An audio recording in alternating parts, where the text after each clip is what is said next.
Hello guys, I hope you guys are doing well. Another video for you. If you are interested in seeing like which papers you should grade and what you should just look at and go ahead and dispose or whatever it is that you do with your papers, this is the video for you.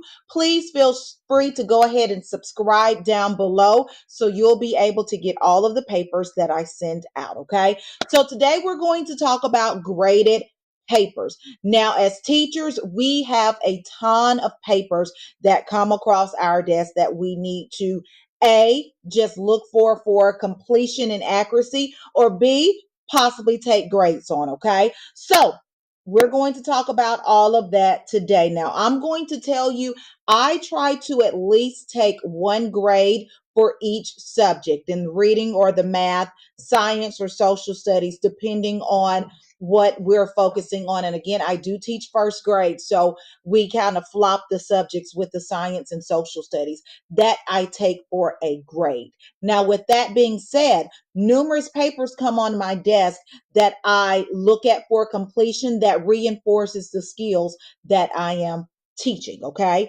So just say, for example, let me show you this here. This is Mrs. Moore's basket where I have taught the kiddos to put all of their papers that they complete. And I do tell my kids, papers I need to put my two eyeballs on, put it inside of this basket. And the kids know before they turn it into this basket, it needs to be quality work. If their work is not quality work, there will be consequences and they may have to do the assignments over. But I tell them, and I have trained them again, first graders, they can do it. Do your work correctly the first time, so therefore you won't have to do it again. And they work very hard because they do not like me to waste their time. So with that being said, I pick like their grades, of course, for each week, their comprehension grades, their spelling test, things like that nature. Of course, I take grades on that. But then with the other skills that I'm reinforcing, they put it in here just as well with the spelling test and the other paper. All paperwork goes in there. For the other papers that I don't take a grade on, I look at them for completion, of course, and also look at them for accuracy. If I happen to look at those papers and I see that the kiddos are having a hard time with the skill that I'm using that particular assignment to reinforce, that is a great indicator that you need to pull that particular child over to your table, wherever you may do your one-on-one or small group. That is an important time to do that. But all of the papers, guys, hundreds of papers come over our desk, I would just say in a given week's time. To grade all that, that's a bit much. And for Mrs. Moore, I don't do that. But I do look at just every paper that comes in this here.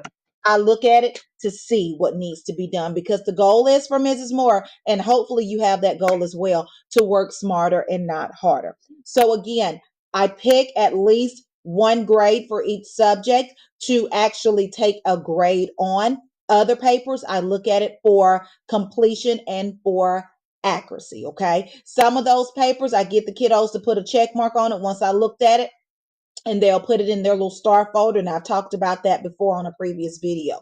So therefore, I can keep my papers in circulation and I don't have papers all over my classroom because I try to keep things as organized as possible. So again, don't think you have to grade everything because the goal when it comes to that 9-week period, you do not want to have a stack of papers on your desk that you need to grade. When it comes time for you to turn in those grades or post your grades or roll your grades or whatever it's called in your district, you should have those grades in there. And again, try to put those grades in once a week. Okay, because you don't want to wait until the end of your 9-week period and you have a stack of papers that you need to A, grade, and that you need to B, put into the system. The ball is still rolling. You're still going to have other stuff that you need to get done. The last thing you need to do is have to go back, grade those papers. That takes a lot of time. So try to get yourself in a routine. You check to see what you want to grade, and I try to keep that consistent throughout the week. So, boom, I know what I'm going to do.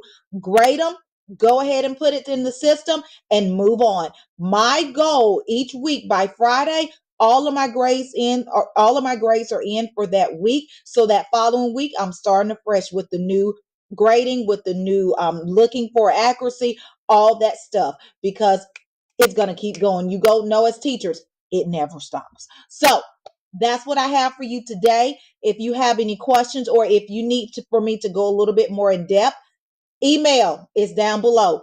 Feel free to email me and I will do all I can to assist you. I want you guys to be blessed. I want you to have happy teaching. Remember, work smarter, not harder. Take care, guys. Be blessed. Bye bye.